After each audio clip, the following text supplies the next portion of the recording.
tired. I should see a doctor. Is it genetic? Does my health plan even cover tests like that? In-network? Out-of-network? Why is this always a whole big thing? Wait. I have Kaiser Permanente. So my coverage includes regular preventive care. Guess it doesn't have to be a whole big thing. Kaiser Permanente. Healthcare that just works.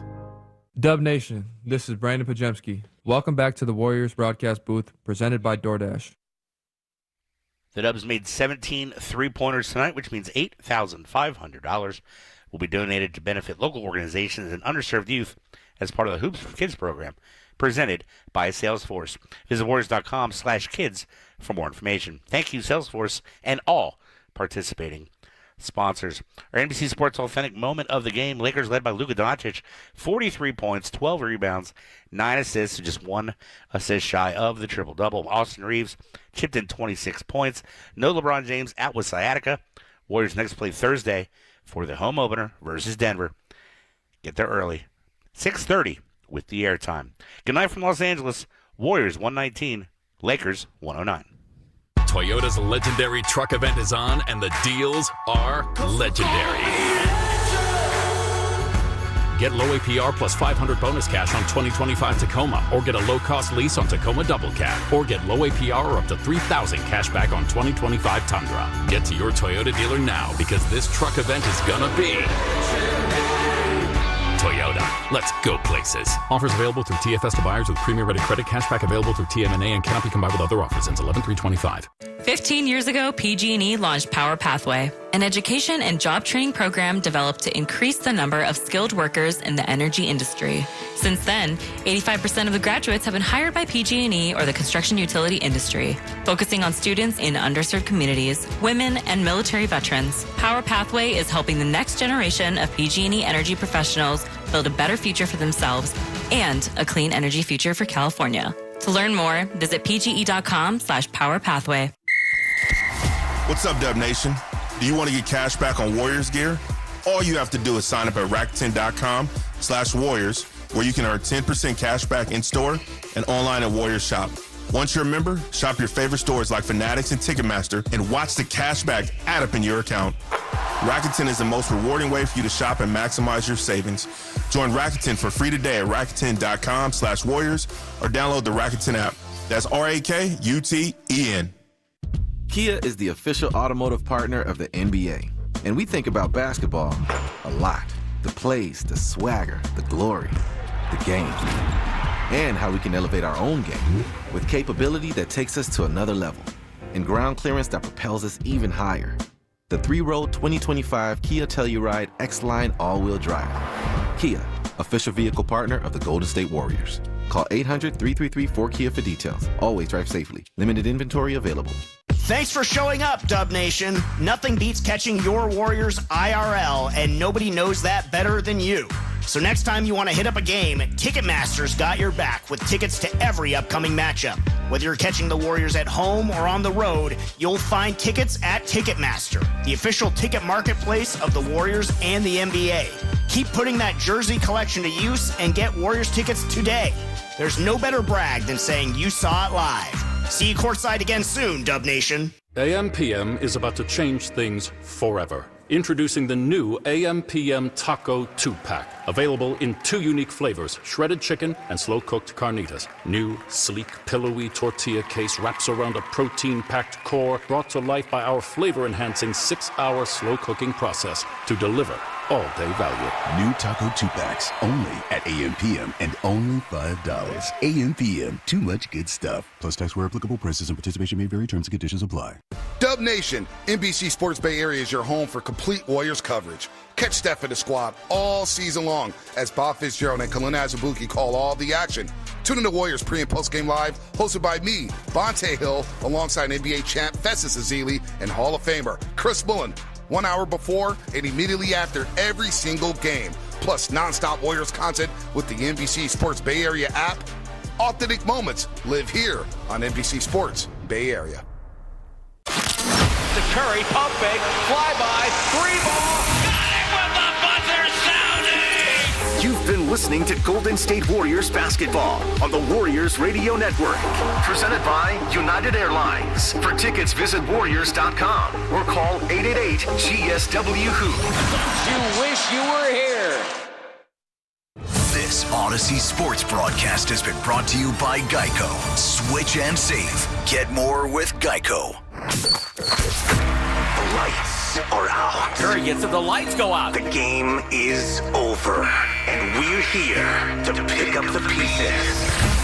This is Warriors Wrap-Up on 95.7 The Game. Shot clock down to 3 seconds, 15 seconds on the game clock, and they're just going to take the turnover. Their 19th turnover of the night. The two teams, both teams will go back to the film and say, we need to clean up turnovers. 20 for LA, 19 for Golden State. Doncic to bring it across, and he's just going to dribble this out. Little handshakes and hugs. Players on the floor. The horn sounds, and game one is in the books, and Golden State has come away with a win. 119 to 109. Warriors get the victory. And will head home trying to get 2 wins in a row against quality Western Conference opponents. They take on the Denver Nuggets on Thursday night.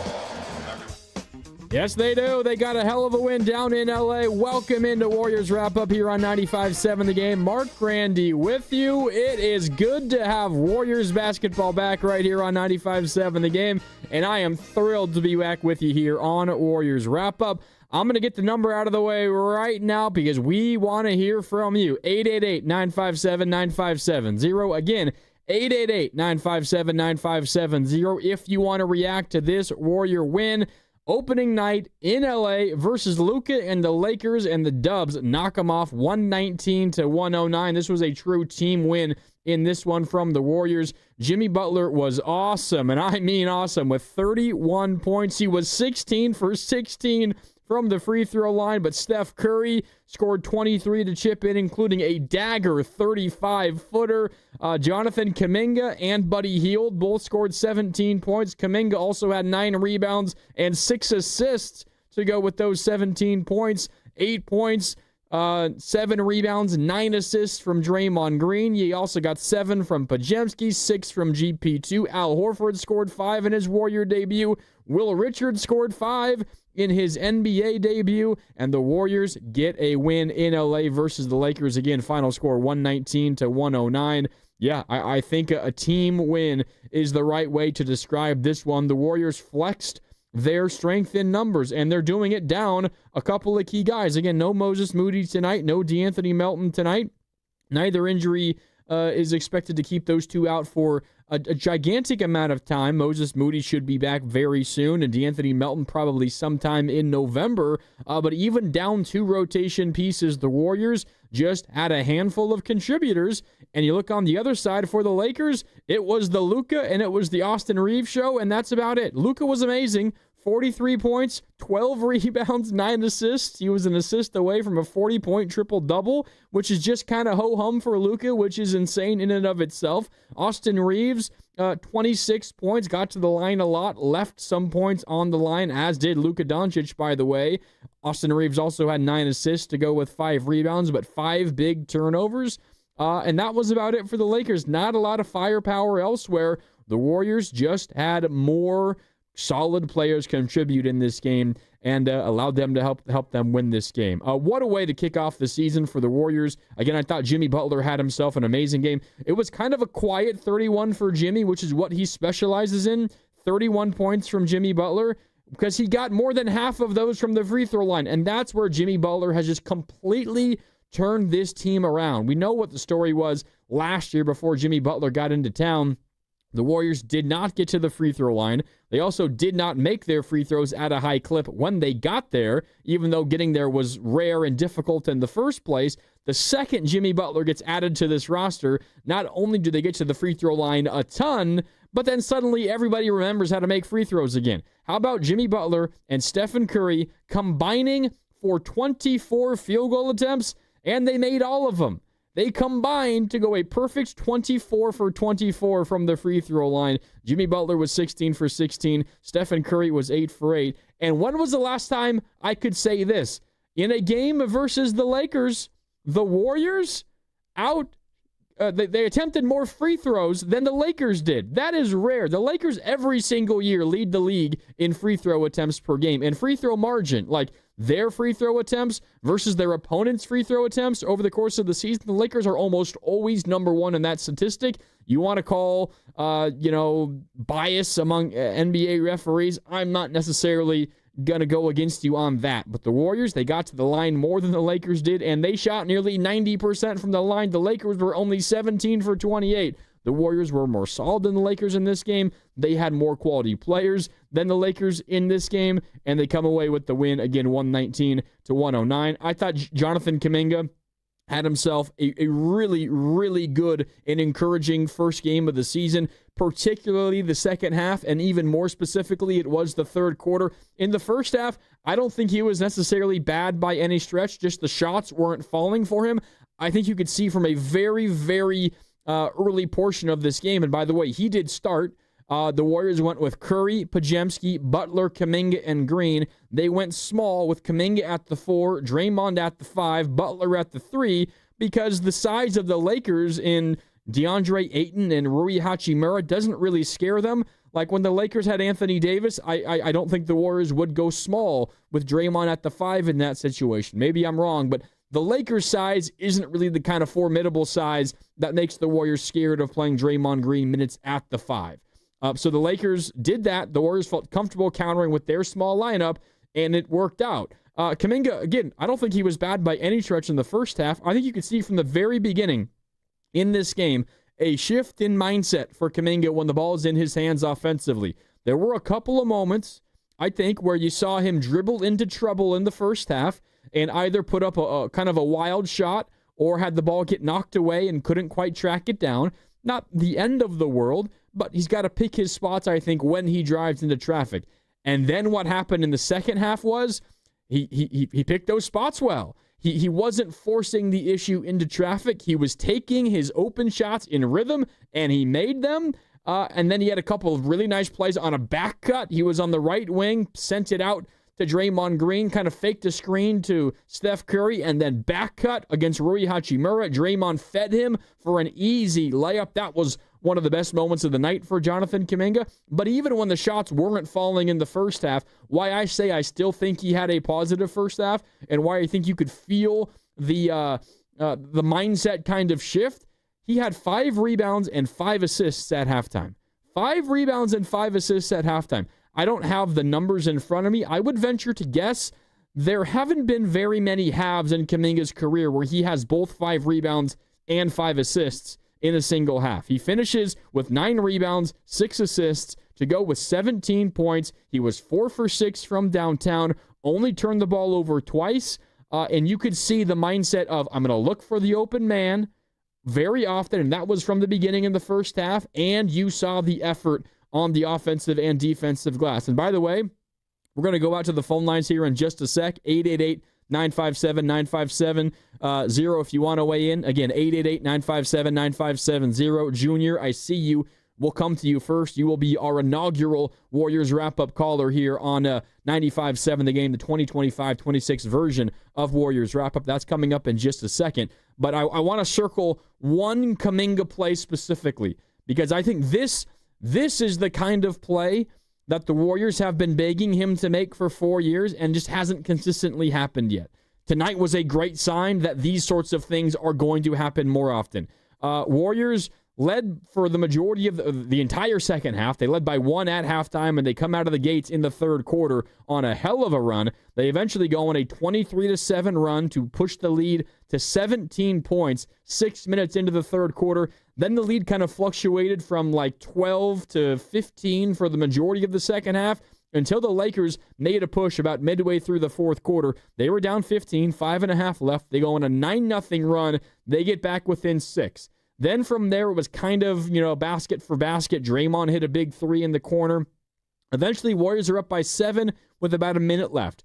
Game's not 100% over, but the Warriors feel pretty good about themselves. But 7-point lead with a little more than a minute left. That's not game over. The Lakers get a stop. They get a 3. They get a stop. They get a bucket. It's a one-possession game. And there could still be like 15 seconds left. Like, that's how fast that this can change. So the game was not over.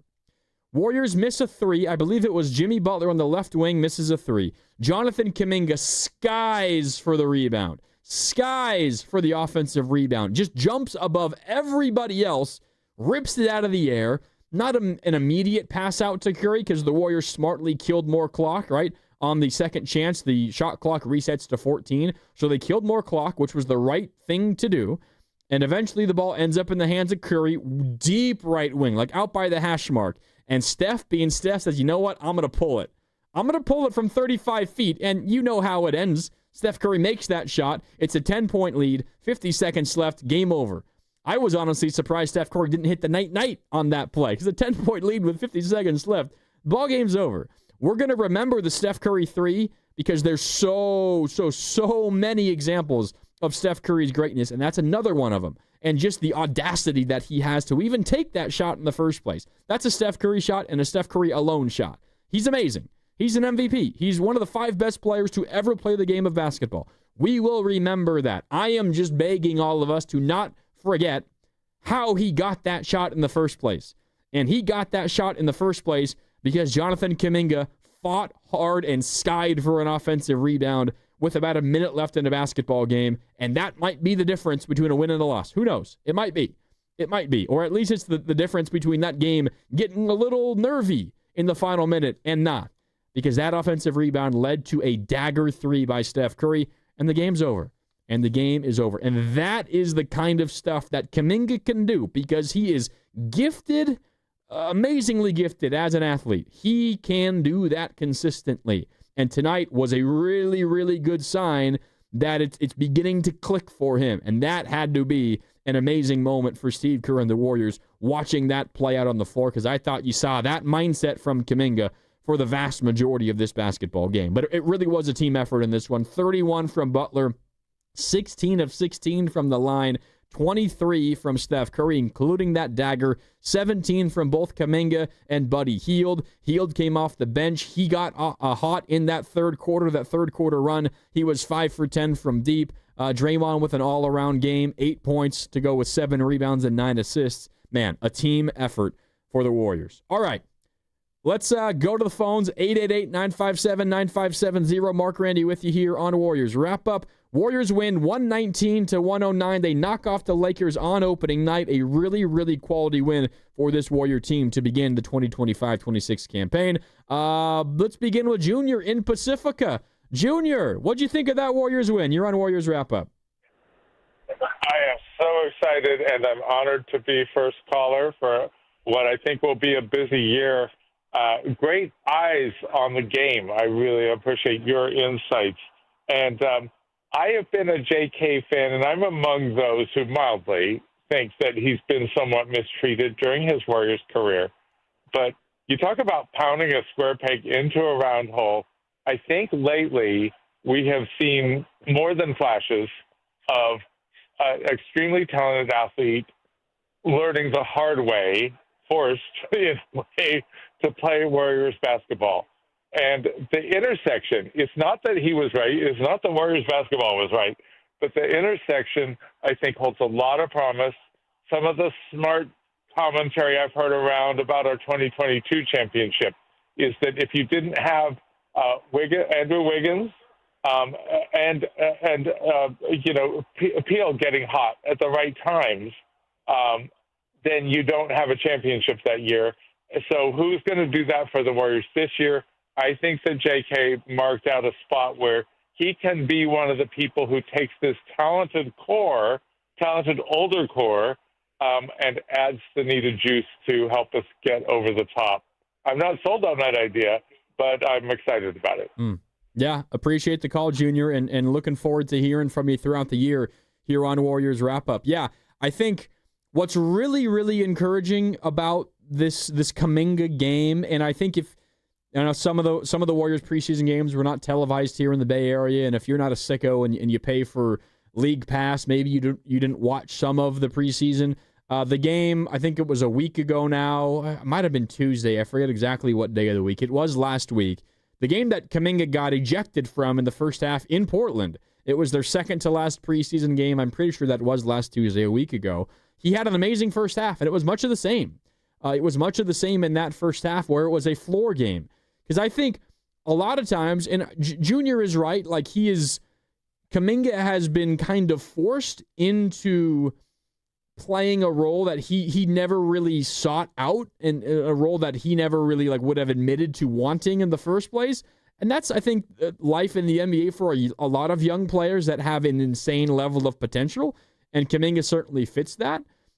It's your reality when you get drafted to a veteran team that has sights set on playoff appearances and winning playoff series. It's kind of the way that this thing goes. Like, you can compare it to Jalen Green in Houston. He got drafted to the Rockets when they were terrible. And it was, all right, Jalen, you're going to get 30 minutes a night and 20 shots every night.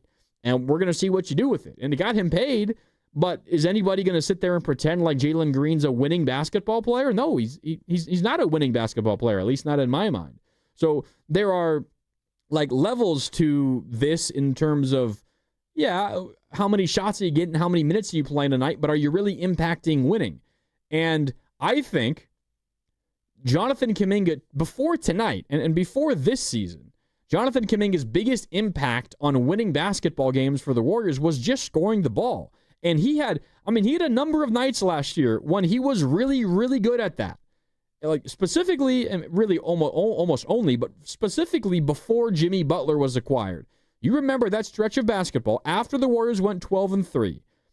And they were fighting, and then they went 3-12 in their next 15. They're a 500 team. They're just fighting for any kind of rhythm, any kind of momentum, and they just simply can't get it. But in that moment, Jonathan Kuminga was the best thing going for the Warriors. It was Kuminga and it was Curry. And Curry wasn't great every single night. Not even he can carry the load every single night. But what you saw from Kuminga in that stretch of play was he could score 20 points a night for you. Night in and night out, if he gets the opportunity.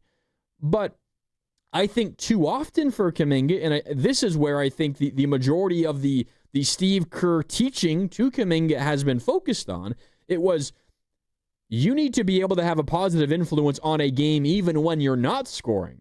And when Kuminga hadn't been scoring, for whatever reason, whether he just wasn't getting the ball, the shots weren't falling, or maybe the rhythm and the flow of the offense was resulting in him not having open looks, and for whatever reason, he's not scoring. I think far too often he didn't have a positive impact on the Warriors. Not that he could not have a positive impact, but when the shots weren't falling and when he is not scoring 15, 16, 17 or more points a night, he largely got lost out there in the action. Tonight was not the case. The first half wasn't good offensively for Kuminga from a scoring standpoint. In the first half, Jonathan Kuminga scored 4 points. He was 1 for 6 from the field, 1 for 3 from downtown. Just purely from a scoring standpoint, we can be blunt about it. We can critique all of these individual players. It was a bad scoring first half from Kuminga. But was it a bad first half from Kuminga? Was he a net negative on the floor? I don't think so. Because again, the effort on the glass, 5 boards in the first half, and 5 assists in the first half. And some of these assists, it was pretty. It was pretty. He had one where he caught the outlet pass. It might have been from Horford. I forget who got the rebound. Maybe it was Draymond. Caught the outlet pass and pushed the tempo. And this is where he is elite. There are a few players that can run the floor like he does. Push the tempo and threw the alley-oop lob to Jimmy Butler. And this was a later one I'm thinking of. The one in the first half was off a made basket by the Lakers. And he gets the inbounds pass and beats everybody else down the floor and throws the lob to Jimmy Butler. That bucket, it's an easy bucket off of a make by the Lakers. That bucket does not happen without Kuminga's just running the floor, sprinting the floor, and then making the right play and passing it to Jimmy Butler for an easy alley-oop. There was another moment in the first half. He played defense on Luka Doncic, who was driving on him. He stayed in front of him, forced a tough shot, forced the miss. Horford, this is the one I'm thinking of. Horford got the defensive rebound. Kuminga made himself available to the outlet pass, caught the outlet from Horford, ran the floor. He's coming in from the left wing as he crosses half court, the defense, because he's pushing the ball very quickly, the defense gets attracted to him. Oh, Steph Curry comes trailing in from the right wing. Kuminga draws the defense, kicks it back out to Curry on the right wing. Curry's wide open, nails a three. That's a couple of examples. There was another one in the second half. I think it might have been in the fourth quarter, where he drove, and this is after he'd kind of gotten going offensively. He drove, drew the help of Horford's defender, I believe it was Ayton, and Kaminga, with a really slick pass, kind of dumped it off. I think it was with the left hand, dumped it off to Al Horford for an easy lay-in. Like, those three plays, those three passes, those smart basketball plays and decisions, I don't know how many times we saw that happen 3, 4, 5 times over the course of a single basketball game for Kuminga in his first 4 years as a pro. Like, really, I'm not trying to over-exaggerate. I can't really remember that happening consistently. So I thought tonight was a really good example of Kuminga, I think, really maturing over the offseason and being able to make those right, smart decisions. And it happened no matter how his offensive game was going, because he did it in the first half when the shots weren't falling, and he still did it in the second half when the shots were falling.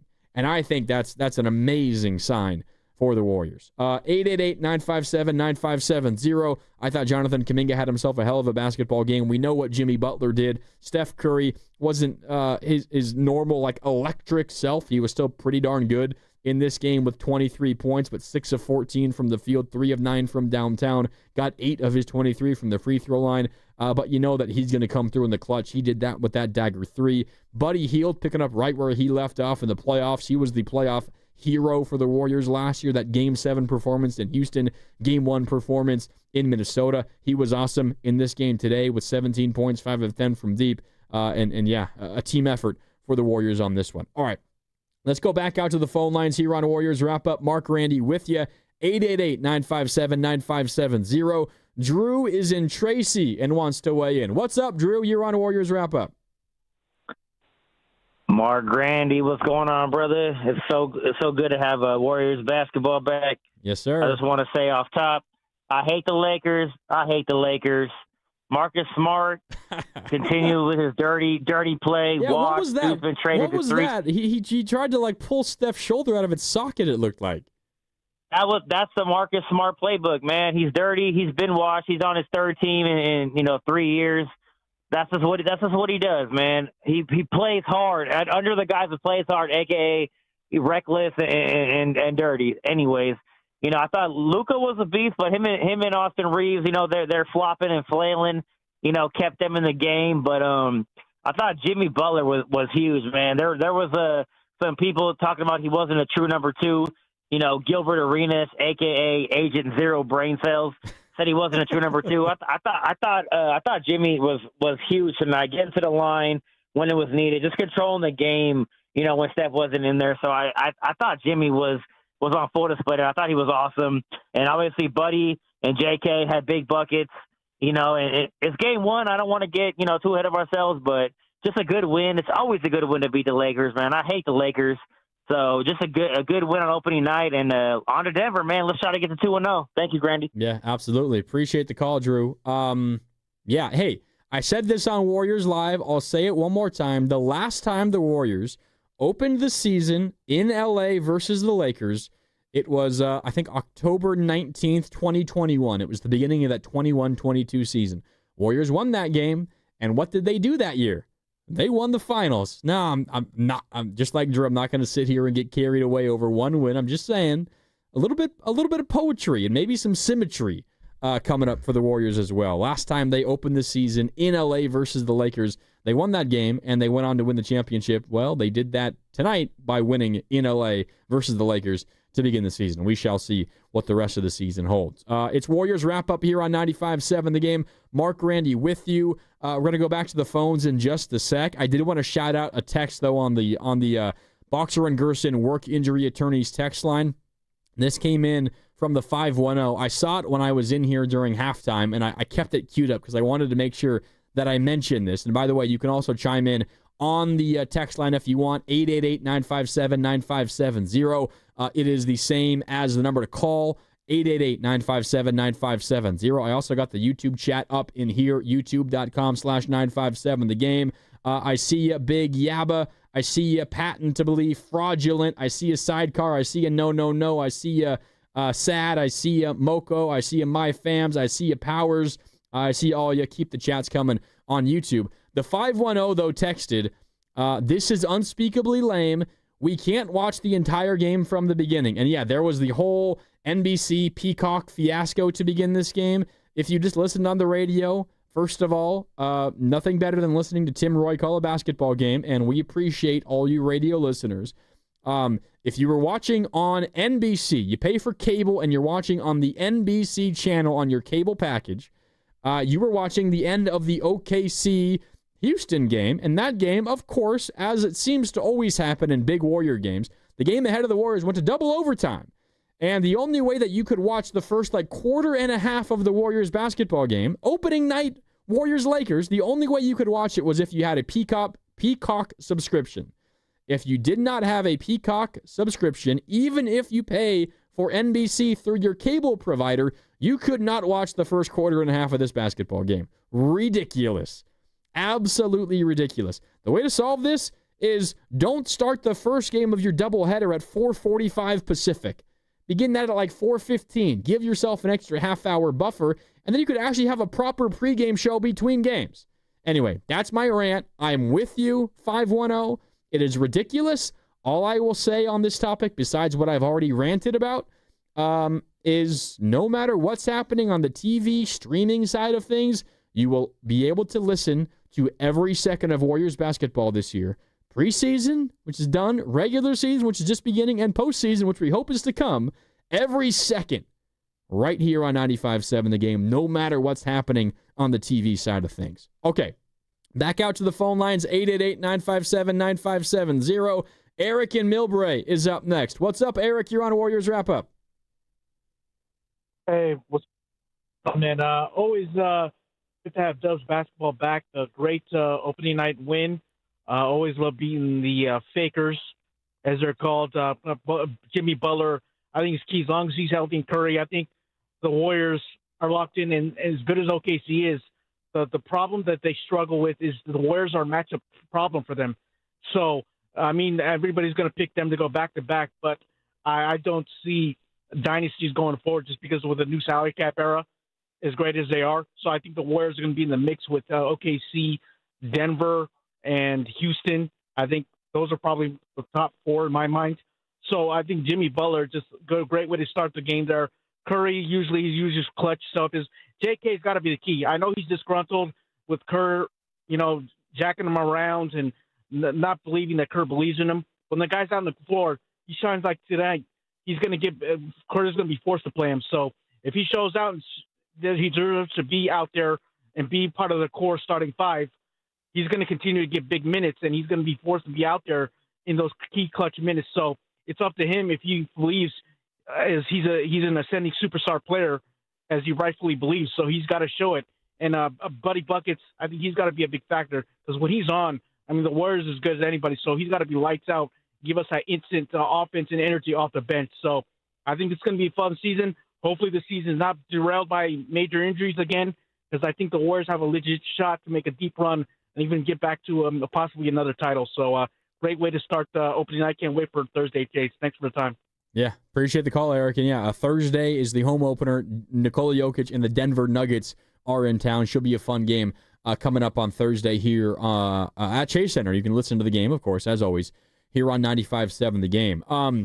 I think Eric mentioned Jimmy Butler early because the Warriors did not have a lot going offensively early in the game in the first half. Like Curry was good in the second quarter. He was awesome in the second quarter. But in the first quarter, he kind of struggled a little bit. And you didn't really get a lot from Kuminga in the first half, scoring-wise.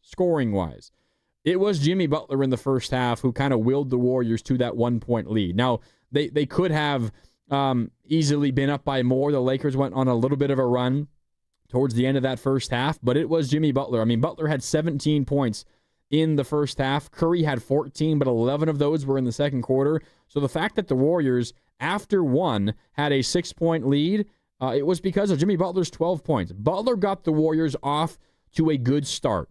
And if it wasn't for him, they could have been down by like 15 points in the first half. That's how rough it was offensively. Like the Warriors were 8 for 20 from the field in the first quarter. You take away Jimmy Butler, they would have been 6 for 17, and they would not have gotten to the free throw line once. Jimmy Butler scored 12 of the Warriors' 28 points in the first half, and 7 of them, a quarter of their total points, came from the free throw line in the first quarter, and he was every single one of those free throws. Jimmy Butler is a cheat code for the Warriors offense because he just finally gives them a way to get easy buckets. For so long, post Kevin Durant, and the Warriors kind of found a way around this when Clay was still really, really good once he came back from his ACL and Achilles. And then when Jordan Poole had his amazing year in 2021-22, just by sheer force of their offensive prowess alongside Steph, they were able to get around it. But for a handful of years now, before Jimmy Butler got into town, it was either Steph, he's making his threes, or the Warriors are going to really struggle offensively. Like, they didn't have any way to just steal easy points. And Jimmy Butler just spoon feeds them so many easy points. Possession after possession after possession. I don't know what they would have done without his free throws tonight. Again, the Warriors scored 119 points. Let me do this math really quick. 119 points for the Warriors. 16 of them came from Jimmy Butler free throws. The Warriors made 26 as a team. So we're talking about almost a quarter of their points from the free throw line. 26 points out of 119 scored. That's 22% of their points were at the free throw line. And 16 of those 26 were from Jimmy Butler. And Steph's 8 for 8 from the line.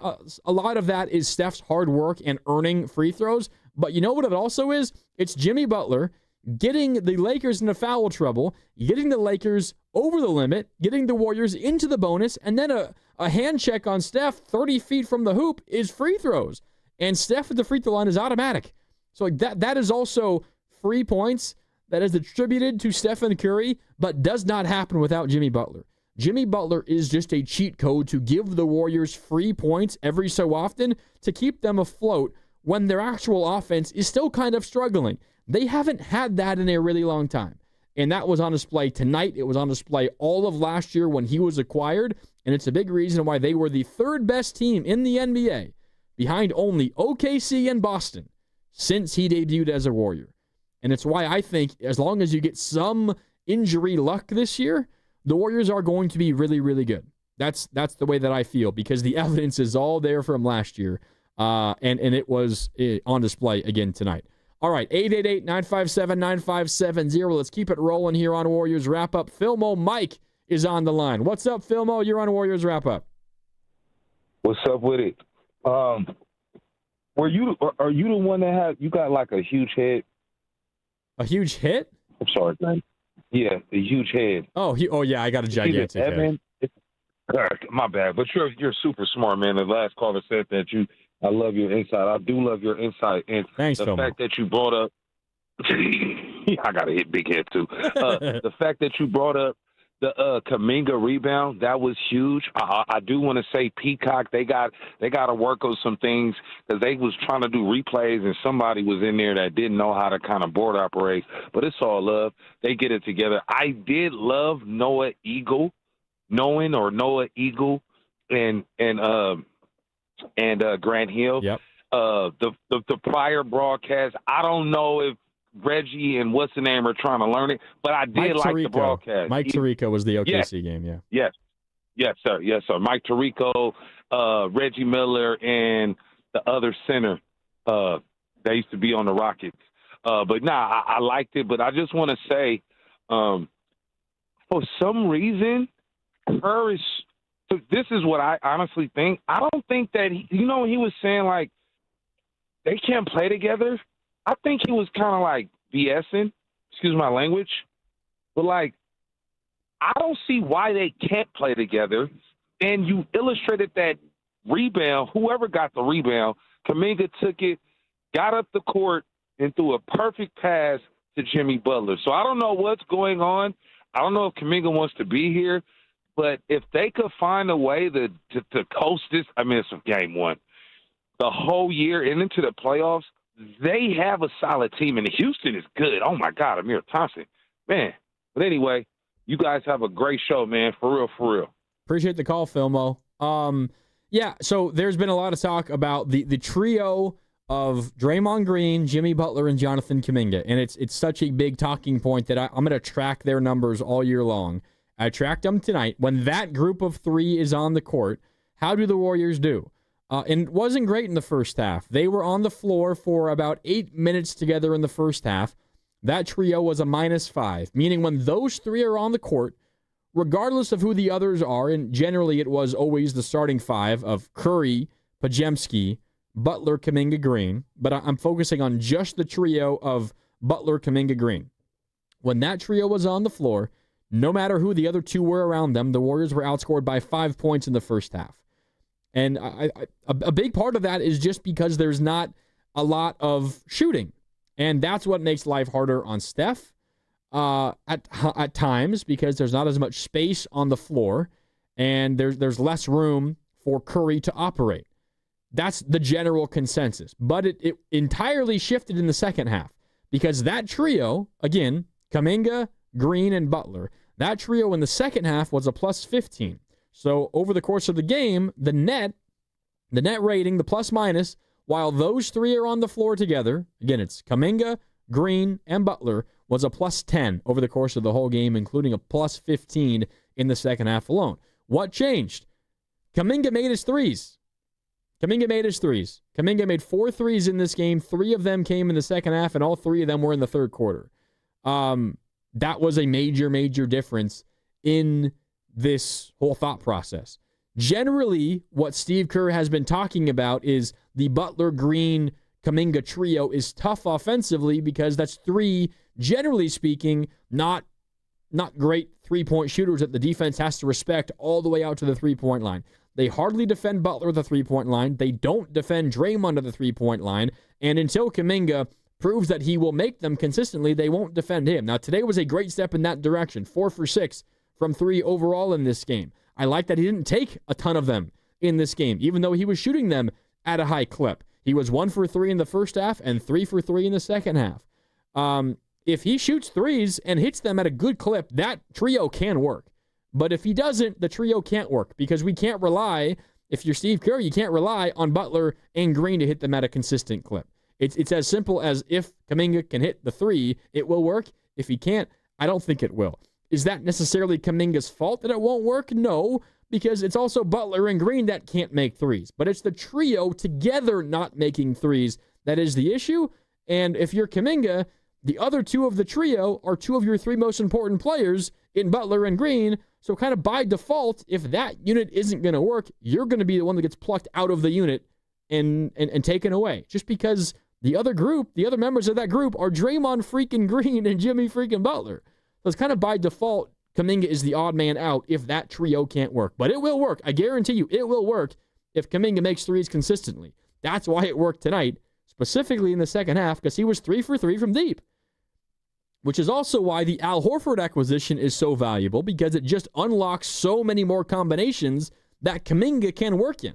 Because Kuminga, even if he doesn't become a consistent three-point shooter, you put him on the floor with Curry and with Horford, and say with Moses Moody, even if Kuminga's not a good shooter, those are 3+ shooters around him that allows Kuminga the space to navigate in the paint and to really hurt opponents in that way. Because if you put Kuminga out there with Green and with Jimmy and they're all not hitting their threes, then they're just going to pack the paint. And then Kuminga can't do what he does best offensively, which is get to the rim, cut, offensive rebound, put back, all that sort of stuff. So I think it really comes down to Kuminga being able to shoot that 3 ball. And it worked in the second half tonight because he shot the 3 well. I think that is as simple as it is. I also think it's worth mentioning that Steve Kerr tried it. Remember, he said over and over, including in the preseason, I believe after their first preseason game, he was very blunt and just said, yeah, I mean, the trio of Green, trio of Jimmy, Draymond, and Kuminga, the spacing is really rough. It's hard to make that work. Like, he said that all of last year, and he said that to begin the preseason this year, and he started that trio tonight. Now, maybe he would not have had Moody been available, had DeAnthony Melton been available. If it was a more fearsome big man group for the Lakers, maybe he would not have gone to it. But I do think it means something that Steve Kerr is trying it in the first place. And it paid off for him in the second half specifically. All right, back out to the phone lines we go. 888-957-9570. Mark Randy with you on Warriors Wrap-Up. The Dubs knock off the Lakers on opening night. 119-109 is the final score. Let's go to Shaka in Berkeley. Shaka, what's up? You're on Warriors Wrap-Up. Hey, Mark, how you doing, man? I'm doing good, man. What do you got? Great show. Man, I'm overjoyed, man. It was a great showing by our team, man. They came out there and got the victory in LA, man. I was really glad to see a big body like Horford on the court, so those players could just go to the basket. It's so easy. He makes another dimension because he's like 6'10", and he can also shoot. He can also get a basket. So he's an added addition to our team, and I think he's going to be great.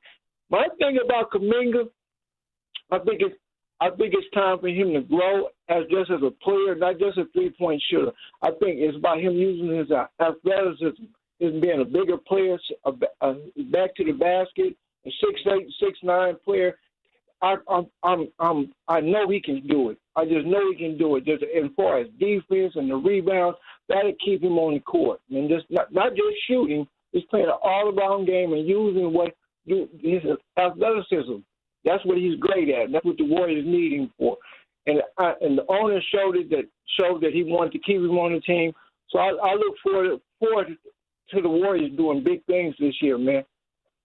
Absolutely. Appreciate the call, Shaka.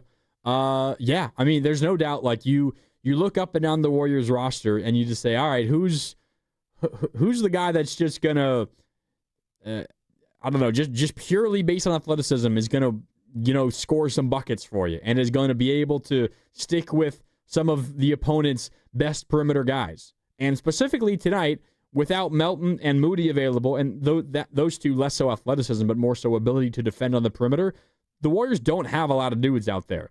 Like, maybe part of the reason, and I talked about this on Warriors Live, why Steve Kerr decided to start Kaminga was because they didn't have a defender they felt comfortable putting on Luka Doncic.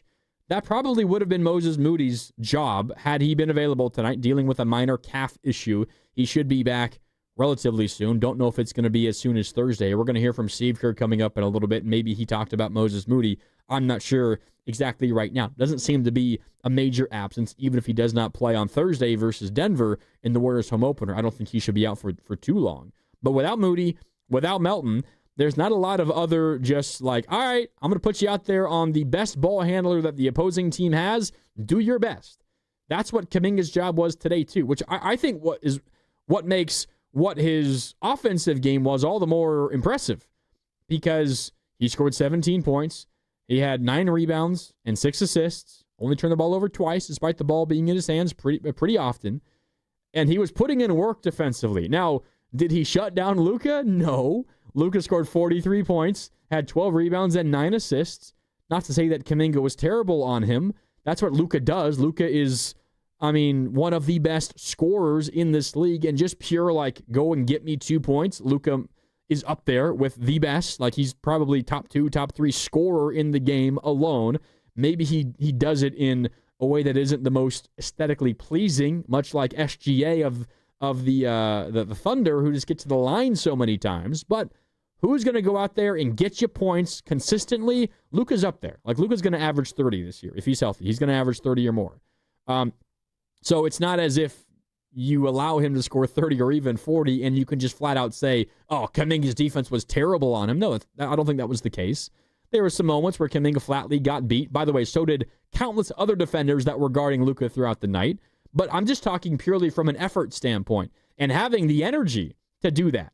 That's why having that guy is so valuable, because you don't have to wear out Jimmy Butler or Draymond Green having to defend the opposing team's best perimeter threat. You say, all right, Moses, all right, Jonathan, go run around and try to defend Luka for 30 minutes a night. That's not an easy thing to do. And to do that, whether or not you're doing it great or not, whether or not you're shutting him down or not, just the ability in terms of energy to be able to do that and then still be effective offensively and in all the other like hustle categories, that's impressive. And that's where the youth of Kuminga, the youth of Moody is going to come into play. And by the way, the youth of Will Richard. Can we talk about Will Richard? We got to hit a break, but we will do that on the other side. Will Richard, I thought, had an awesome debut. I've been telling you guys, I've been telling everyone that wants to listen, specifically with Moody and Melton out to begin the year, Will Richard is going to have an impact on this team, and he was good tonight in his NBA debut. We can talk about that. Plus, let's talk about what Al Horford did. He had a couple of good moments. Wasn't amazing, but he gives the Warriors an added dimension they have not had in a long time as well. We got time for your calls as well, 888-957-9570. Plus, we will hear from Steve Kerr when we come back. We got 30 more minutes with you here on Warriors Wrap-Up. I'm Mark Randy, back with more after this on 95.7 The Game. Well, good morning, kiddo. I love that you're home from college. I've missed you. Still taking your Nature-Made vitamins? Every day. A multivitamin and a probiotic. You better be taking yours. Still looking out for me, Mom. I'll never stop. Made to care for you every day. Nature Made, the #1 pharmacist-recommended vitamin and supplement brand. Find us in the vitamin aisle. Based on a survey of pharmacists who recommend branded vitamins and supplements. Looking for lifelong financial guidance? Look no further than Pettinelli Financial Partners, your dedicated financial coaches for every stage of life's journey. Whether you're planning for retirement, starting a family, or buying a home, we're here for you every step of the way. Visit PettinelliFP.com. The financial consultants at Pettinelli Financial Partners are registered representatives with and securities offered through LPL Financial. Member FINRA SIPC. Investment advice offered through Stratos Wealth Partners, a registered investment advisor. Stratos and Pettinelli are separate entities from LPL Financial. Now it's time for the closer of the week. Presented by LiftMaster and R&S Doors. Turn your garage into the envy of the neighborhood. Visit rnsdoors.com. This week's closer comes from Bruce from Concord. Tony Lazzarini installed our new garage door system. He was professional, knowledgeable, and answered all my questions. The doors run perfectly and are nice and quiet. I definitely recommend Tony and R&S of Concord. Recently, my garage door opener was not working. I was in need of a closer. I was put in touch with R&S Doors, and they hooked me up with a brand new garage door opener from LiftMaster. With LiftMaster's MyQ connectivity, my garage door opener can be controlled right from my smartphone. You'll know when a door or gate has been left open and can close it with a tap, no matter where I am. Be one of the first 10 callers and receive 20% off a LiftMaster garage door opener. Call 1-800-FIX-A-DOOR. That's 800-FIX-A-DOOR. Or visit rsdoors.com. R&S Doors. Look for the red truck. You know that expression, put a little spring in your step? Well, whoever said it must have been talking about Glide Step hands-free Skechers slip-ins. Because with Glide Step, you get a pillow-like soft landing, then an explosive takeoff. It makes walking feel effortless. So springy, it's almost like you're floating. And speaking of effortless, have you tried hands-free Skechers slip-ins technology? Just step in, and instantly your shoes are on. No bending down and no touching. Try Glide Step hands-free Skechers slip-ins at a Skechers store, Skechers.com, or wherever stylish footwear is sold. As a mom, comforting my family is what I do best. Vicks Vapor Stick provides soothing, non-medicated Vicks Vapors in an easy-to-apply stick, and it dries fast, so there's no mess. I use it to comfort myself and my family. Thanks, Mom. Vicks Vapo Stick, soothing comfort for the whole family. And try Vicks Vapo Shower Max for steamy Vicks Vapors when you need more comfort for yourself. Use as directed. What if you had the smartest Wi-Fi? If you did, it'd be Xfinity and it'd come with their best state-of-the-art equipment. It would boost speeds to the devices that needed them most, whether you were streaming, gaming, or gaming while pretending to work. It would even power your mobile connection so you could bring faster, secure Wi-Fi speeds with you where you use it most. If you had the smartest Wi-Fi, everything would work together seamlessly to keep you connected. Xfinity. Imagine that. Restrictions apply. You know how much I love Bruce Springsteen? I definitely recommend you go see the new movie in theaters, Springsteen, Deliver Me From Nowhere, starring Jeremy Allen White as Bruce Springsteen. The film chronicles the making of Springsteen's 1982 Nebraska album when he was a young musician on the cusp of global superstardom. There will never be anybody like the boss. For your chance to see for yourself, enter at 957thegame.com to win $100 in movie passes to see Springsteen, Deliver Me From Nowhere, now only in theaters.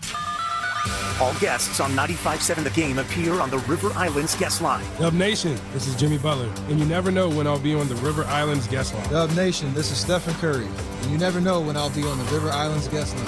So make sure to keep it locked on 95.7 The Game. River Islands in Lathrop is the best-selling master plan community in all of Northern California, with its lakes, parks, trails, and collection of new home neighborhoods. The good life can be your life. Isn't it time for you to discover the islands? Nobody had to tell your grandparents not to drive while using their typewriters. Why should it be any different for us kids and our cell phones? Distracted driving was the cause of more than 3,000 deaths in 2022. Come on, we're smarter than this. Let's put down the phones and focus on the roads. Drive safe, everybody. Don't drive distracted. A message brought to you by the National Highway Traffic Safety Administration, Project Yellow Light, and the Ad Council. Spreadsheets, clunky software, 100 different logins just to run your business? Ah. There's a better way. Odoo. One simple, connected platform that handles sales, inventory, accounting, and more, so you can focus on growing, not juggling. Make the switch today at odoo.com. That's ODOO.com.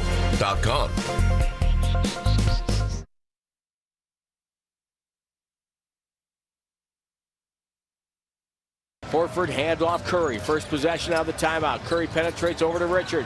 Rainbow three. Got it! Left corner for the rookie. What a night he's having. There is no deer in the headlights look on that kid at all. Now back to Warriors Wrap Up on 95.7 The Game. That's what I call producing by Mr. Cam Williams. I go into the break saying, hey, we got to talk about Will Richard.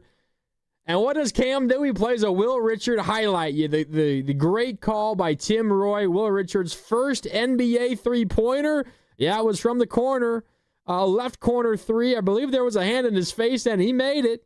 Will Richard had himself a really nice debut. I mean, not going to set the world on fire, not going to make any Sports Center highlights. But considering that he's a second-round pick and a late second-round pick at that, and he only played 13 and a half minutes, I say only, like that's a lot for a late second-round rookie on opening night, scored 5 points, had 1 rebound and 1 assist. I thought he was good, and you saw why Steve Kerr trusted him to play. The best play that he made of the night, and I don't think it's particularly close, he was on the right wing.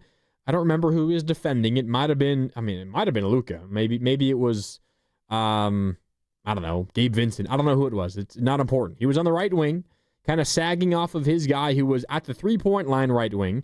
So Richard kind of hanging out near the paint on the right block as you're looking at the floor from straight onto the three-point line. He's on the right block area, kind of guarding against the right wing where his guy is.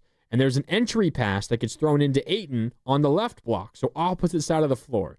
And Will Richard, as the ball is like lofted over the top into Ayton, leaves his man entirely, runs kind of like towards the baseline under the hoop, wraps around behind DeAndre Ayton, swipes the ball away, grabs it, and then pushes the ball up the floor, leads the break, throws a lob to GP2 for an easy bucket. That is just Will Richard's basketball sense, right? It's, all right, entry pass going into a big man. He doesn't have the ball yet. By the time I leave my guy, race to get to him, he's just going to be corralling it. And as long as I get like a tie-up or knock the ball away, I'm not going to get beat for running away from my guy. But he feels pretty good about being able to actually steal the ball away and start a break, and he did that. And he pushed the ball really well. Not anything crazy with a dribble move, but, showing off the dribble. Good vision, good patience, drew the defense, threw the lob, easy bucket. That is 2 points from the Warriors, and maybe even a swing of 4. Like, who knows? If he doesn't do that, maybe Ayton scores down low. Like, that could be a swing of 4 points. That is all Will Richard. It is all Will Richard. And that's the kind of stuff that he does, just because he's a natural, instinctive basketball player. And by the way, those are the kinds of players that Steve Kerr absolutely loves. So as long as Moody's out, as long as Melton is out, I'm telling you, Will Richard will get minutes. He will. I'm just telling you, he will get minutes, specifically as long as Moody and Melton are out, because those are two guys that he would be he's behind, of course, in the rotation when they're fully healthy. But if they're out, Will Richard will play almost every single night. I guarantee it. 888-957-9570. Back out to the phones we go. We'll hear from Steve Kerr coming up in just a sec. But first, Mark in Tracy wants to weigh in. What's up, Mark? You're on with Grandy on Warriors Wrap-Up. Hey, what's up going on, Grandy? How you doing tonight? What a great game. Hey, Mark, real quick, Mark. It's really hard to hear you. Are you on, can you take yourself off speakerphone or on Bluetooth or something? Can you hear me better now? That's better, Mark. There you go. What do you got? Okay, I want to say this was a great opening night. I know NBC enjoyed it because they had two great games. But the one impact that Kuminga had that you did not discuss was his defensive impact on Luka. He wore Luka out when Luka had to play defense on him. And that was one thing. Even though Luka dropped 43, you could tell by the beginning of the fourth quarter, he was gassed. They had to sit him down. He didn't play for the early part of the fourth quarter because he was already gassed, because he had to guard Kaminga. So that was one impact that Kaminga really had on that game, was forcing Luka to play defense. And Will Richard, man, let me tell you, I love this kid in the preseason. If he keeps playing like he did tonight, somebody's going to get traded. Yeah. You know? Yeah. Because go ahead. They brought him in for defense. He proved with the exception of GP2 and maybe Anthony Melton, if Melton is healthy, nobody else at his position plays better. Potts doesn't play defense better than him. Yeah, Mark, I appreciate the call. I mean, I'm right there with you in terms of Will Richard. I don't need to spend a ton more time on a second-round rookie late in the draft. I wanted to highlight him, and he deserves the kudos because he was great for his debut. He was absolutely great. I think it's a little too early to be talking about he's gonna force a trade of somebody else because that's how good he is. I hear you. It was impressive, very impressive. And what Tim Roy said on that highlight, the three-pointer that he hit, no deer in headlights for this rookie. Absolutely not. And you watched him in the preseason. That should not surprise anybody. You watched him at Florida. I don't think that should surprise anybody either. He has a limited ceiling, and that's generally what happens with second-round rookies. But he's the kind of guy that you can play immediately, and he does not need to score a lot to have a positive impact on basketball games. And that's what we were talking about with Kaminga earlier. That's, I think, what Kaminga unlocked tonight, right? Part of the reason why Kaminga, and we had a caller earlier, I forget who it was, I apologize, say essentially, I don't know if it's mistreated is the right word, but Kuminga was kind of forced to do stuff that he was not really familiar with doing and maybe early in his career wasn't really capable of doing, but was asked to fill that role. But he, at that point in his career, only really knew how to have an impact, a positive impact, if he was scoring a lot. Tonight, Kuminga had a positive impact even when he wasn't scoring a lot, at least in my opinion. That's what Will Richard did tonight too. And it's natural and instinctive for some players. I think it is for Will Richard. Now, Will Richard also played a full college career and high-level college basketball, by the way, at Florida for the last handful of years and won a national championship in March and April. That has a big part of it. Kuminga picked up basketball late in his life, comparative to a lot of these other NBA players, and did not play college ball, played a year of G League Ignite. That's not an apples to apples comparison. So, the thing that Kuminga unlocked is, I think, what Will Richard comes to him instinctively, which is being able to impact a game in a positive way without having to score a lot. And I think Kaminga did that tonight. Even if he wasn't scoring, I think he was having a really positive impact on this team. And that's, of course, also what Will Richard did tonight as well, and what I think he will continue to do as long as he gets minutes. All right. 888-957-9570 if you want to weigh in. I got about 15 or so more minutes with you. Let's hear from Steve Kerr, and then we'll go back to the phones and the texts if anybody else wants to weigh in. Again, 888-957-9570. But first, Steve Kerr addressing the media postgame in L.A. after the Warriors knock off the Lakers 119-109. Here is Coach Kerr. Oh, it's huge. It was the reason we became a good team last year. As soon as we got him, he provides that stability, the ability to get fouled and go to the line and settle the game down. He never turns the ball over.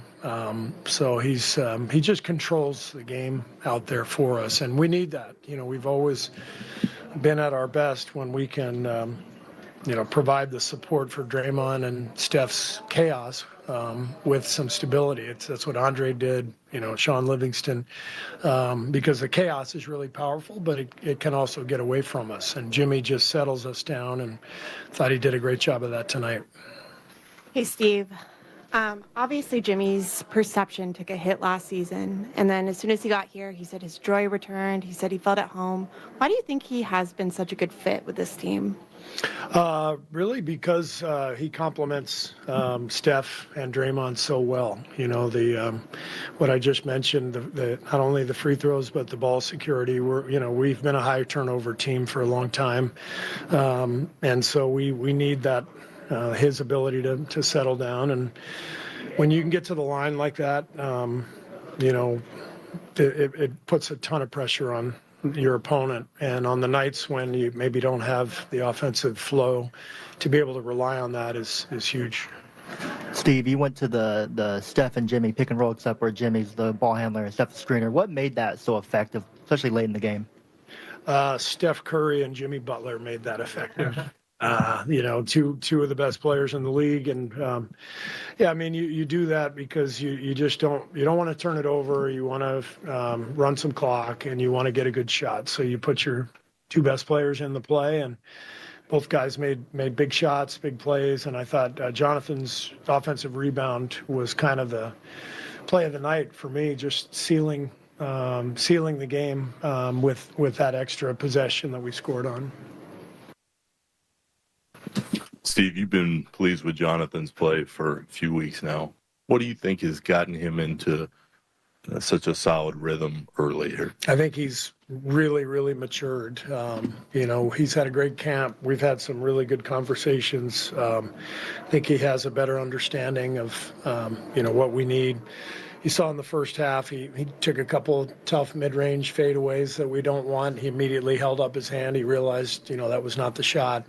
He had, a couple turnovers where he drove into traffic. And second half starts, and, the whole talk at halftime was, let's use Steph Curry. Let's use his movement and put pressure on the defense. And because we didn't do that in the first half. And Jonathan, the first few plays of the third quarter, it was beautiful. He screened for Steph, slipped to the rim. Draymond got him a bucket. We ran our split cut stuff. They both went with Steph. He hit the wide open three. I think he just has a better sense of what's needed now compared to past years. And I think Jimmy has really helped him too. Jimmy has really talked to him a lot during camp. He's taken him aside after practices, and I think Jonathan is, you got to remember, he just turned 23, so I talk about this a lot, but,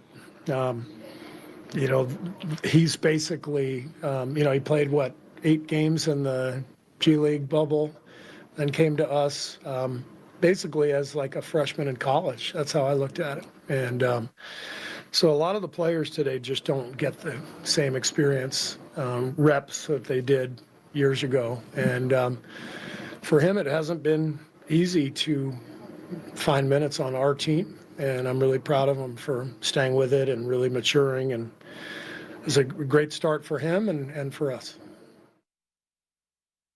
All right, that's Steve Kerr post-game in L.A. after the Warriors knocked off the Lakers. He's talking about the age of Jonathan Kuminga, and I think it's a really important point. We talk about Kaminga like he's entering his 5th year in the league, which he is, of course. But development paths aren't always smooth and linear and easy and just, you're in the NBA for 4 years. That means you should be as good as a guy that's 26, but he's been in the league for 4 years. But Kuminga just turned 23. Let me just ask you this, and I don't know if anybody's going to be able to answer quick enough because I don't got anybody on the phone lines right now. 888-957-9570. How much older do you think Jonathan Kuminga is than Will Richard? How much older do you think Kuminga is than Will Richard? Because when I tell you the answer, I don't know how surprised you'll be. I think the reason why I'm asking it is because it's probably not as big of a difference as you think. But I think it gets to exactly what Steve Kerr is talking about. How much older do you think Kuminga is than Will Richard? You heard Steve Kerr say that Kuminga just turned 23. He turned 23 on October 6th. Jonathan Kuminga turned 23 on October 6th. Will Richard turns 23 on Christmas Eve. So Jonathan Kuminga is like 2.5 months older than Will Richard. Will Richard is a rookie. Jonathan Kuminga is entering his 5th year in the league. So, I mean, yes, Kuminga has more pro experience by a mile. Like, it's not close. But also the pre-NBA experience that Will Richard got in playing college basketball and high-level college basketball, winning a national championship for Florida, like, is miles and miles and miles more than Kuminga got before he was in the NBA. And we can compare Kuminga's NBA experience when he was, frankly, struggling through his first 4 years in the league, upset at his role and lack of consistent minutes and playing time and all of that, while Will Richard was winning a national championship for Florida. Like, obviously, NBA basketball it's almost in a different sport than college basketball. But, like, there is at least got to be a conversation of Kuminga's last year in the NBA, Will Richard's last year in college, like winning a national championship as one of the key guys on a great team in college, or being a guy who kind of got his minutes jerked around at times in the regular season in the NBA. Like, that's not the unfair advantage edge Kuminga that I think a lot of us think he is, just because it's NBA basketball. Like, I don't know. Will Richard is only 2.5 months younger than Jonathan Kuminga. I don't know. Just let that sink in is all I'm going to say. I'm also glad that Steve Kerr brought up kind of the message at halftime, because he mentioned some of the decisions that Kuminga took and made in the first half. He kind of drove into traffic a couple of times, took like a tough fall away from the free throw line, and then Steve Kerr, I didn't see this on the broadcast, but Steve Kerr said Kuminga put his hand up and said, all right, my bad. I know that's something I'm supposed to do. Like, all right, I'm going to wipe it, and I'm going to get better for it. Like, that's what Steve Kerr said. And then he said the message at halftime going into the second half was use Steph, use his movement, use the attention the defense pays to him. Doesn't mean let Steph take every shot, but just take advantage of the gravity that Steph Curry has on every single play. And I think we saw that specifically with Kuminga, because let me run through how the second half began. Here it is. And it was Jonathan Kuminga doing a lot of the scoring. He had a right wing three-pointer, Kuminga did, after the defense's attention was drawn by Steph. It opened up a wide open right wing three for Kuminga. Then he had, this might have been my favorite play of the game. Let me bring it up. I retweeted it. If you want to go find it so you can follow along as I talk about it, it's on my Twitter, at Mark Grandy. That's Mark with a C, MarcGrandi. You got to scroll a little bit for it. I quote tweeted it. And let me pause this here. Kaminga, this was early in the third quarter. 1:20 left in the third quarter. Kuminga has the ball at the right wing. He passes it to Draymond, top of the key. Steph Curry is coming from underneath, kind of like on a curl towards Kuminga. So Kuminga goes to set a screen on Curry's defender, which I believe is Gabe Vincent. And instead of setting the screen, he does what Draymond is so good at. He fakes the screen. Kuminga does, and then splits and does the back cut to the basket. And he catches Rui Hachimura, worried that he has to cover Steph because Kuminga is going to set a screen on Vincent. And if Hachimura does not go out and defend Steph has a wide open three. So a smart move by Kuminga, one, to show the screen, slip the screen, back cut to the basket. Who better to make that pass than Draymond Green from the top of the key? Finds Kuminga on a nice bounce pass. Kuminga, easy right-handed layup. That is also using Steph and using his gravity. And that was honestly one of my favorite plays that Kuminga made. The other one that Steve Kerr brought up was the offensive rebound that led to the Steph dagger three. That also, I mean, those two plays I think are perfect examples of what Kuminga can do and why he can be a major force for this Warrior team. I thought those two plays were awesome for Jonathan Kuminga. Few more minutes left with you here on Warriors Wrap Up. Let's hear from Draymond Green. Here's Draymond Green on Jonathan Kuminga. His performance was great. That rebound is what everyone in the world has been waiting to see. You know, you got that athleticism. You go make big plays like that. You got superstar potential. You go make big plays. Those are game-winning plays. What did we get? Two free throws out of that? Like, those are game-winning plays, you know. And so, you know, we all can ask for opportunity. When you ask for opportunity, you must deliver. I think he's been very vocal about his opportunity, and he delivered. And so, you know, when you see a guy that's willing to put their neck on the line and be vocal, and then they deliver, you also must reward them. Because if they don't, you tear them down. That's just naturally what happens. If you be vocal and you don't deliver, you get torn down. So when you're vocal and you go deliver the way he did all night, he was guarding Luka all night. Yeah, Draymond Green was right. I think he was talking about the offensive rebound. He said, what did that lead to, a couple of the free throws? No, it led to a Steph Curry dagger three from 35 feet out. That's what it led to, Draymond, so even better than he was thinking. But, I mean, it's not the result. Obviously, the result matters, but what's more important is the process and just the fact that he got the rebound in the first place. And just do that over and over and over again, and you're going to play a ton of minutes on this team if you do that. Jimmy Butler also speaking post-game on Jonathan Kuminga. He will play like that because he has every single individual on this roster in this corner telling them to be aggressive, be who you are, and we'll kind of like fall in line behind you and make sure that you have any and every opportunity to be great. Don't shy away from anything. You speak up. You're one of us. If we can talk to you any type of way, then you can reciprocate that and talk to us. All right, there's Jimmy Butler on Jonathan Kuminga. Jimmy Butler has been very vocal ever since he became a Warrior about like being a gigantic Kuminga fan, so that does not surprise me at all. And of course, teammates going to support teammates, but like Jimmy Butler's gone out of his way on Kuminga. There was all the talk, and Jimmy Butler was asked this so many times, like, can you play with JK? Can you play with JK? Because that was kind of like one of the biggest talking points about the Warriors last year, because once Jimmy Butler got to town, first Kuminga was hurt, but then when Kuminga got healthy, he was kind of phased out a little bit. It might be a little strong, but his minutes were not consistent and nowhere near as many minutes as he was getting before the Jimmy Butler acquisition. So that was kind of the topic, was can Jimmy Butler play with Jonathan Kuminga? And he answered that question so many times, and the message was always, yes, of course, we can play together. Like, of course, absolutely, we can play together. And, yeah, and here's more Jimmy Butler, in fact. More Jimmy Butler. He says he just wants to help Kuminga be great. Here's Jimmy. I just want to help JK be great.